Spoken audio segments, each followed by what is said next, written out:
পাহাড়ি কিশোরীকে ধর্ষণের ঘটনায় বিক্ষোভ ও সহিংসতাকে কেন্দ্র করে পার্বত্য জেলা খাগড়াছড়িতে থমথমে পরিস্থিতি বিরাজ করছে।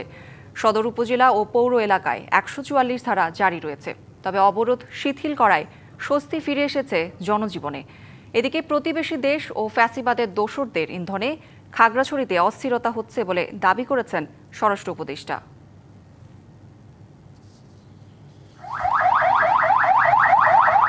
২৩ সেপ্টেম্বর পাহাড়ি কিশোরীকে ধর্ষণের ঘটনায় বিক্ষোভ ও সহিংসতাকে কেন্দ্র করে পার্বত্য জেলা খাগড়াছড়িতে থমথমে পরিস্থিতি বিরাজ করছে।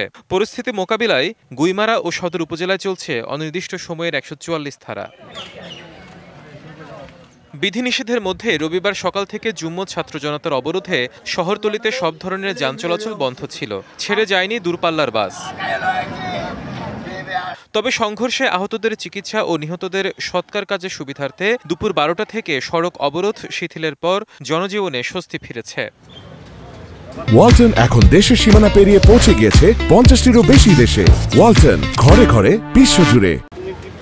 দূরপাল্লার গাড়ি ছেড়ে যাচ্ছে। আটকে পড়া পর্যটক ও জরুরি কাজে অনেকে ছুটছেন গন্তব্যে। বৃহস্পতিবার আমরা রাত্রে এখানে আসছি, সোয়াডাঙ্গা থেকে আসছি, কিন্তু রাত্রেবেলায় বৃহস্পতিবার রাত্রেবেলায় এসে আটকে গেছি আজকে 5 দিন। তো সেই ক্ষেত্রে এখন মোটামুটি ছাড়া পাইছে আলহামদুলিল্লাহ। আমি শুক্রবারে আসছি, আজকে প্রায় 3 দিন একটা জায়গাতেই বন্দী ছিলাম। সাজেকের উদ্দেশ্যে আসছি কিন্তু যেতে পারি নাই। এদিকে প্রতিবেশী দেশ ও ফ্যাসিবাদের ইন্ধনে খাগড়াছড়িতে অশান্ত পরিবেশ তৈরি করা হচ্ছে বলে দাবি করেছেন স্বরাষ্ট্র উপদেষ্টা। ভারতের ইন্ধনে বা ফ্যাসিস্টদের ইন্ধনে এই ঘটনাটা ঘটাচ্ছে।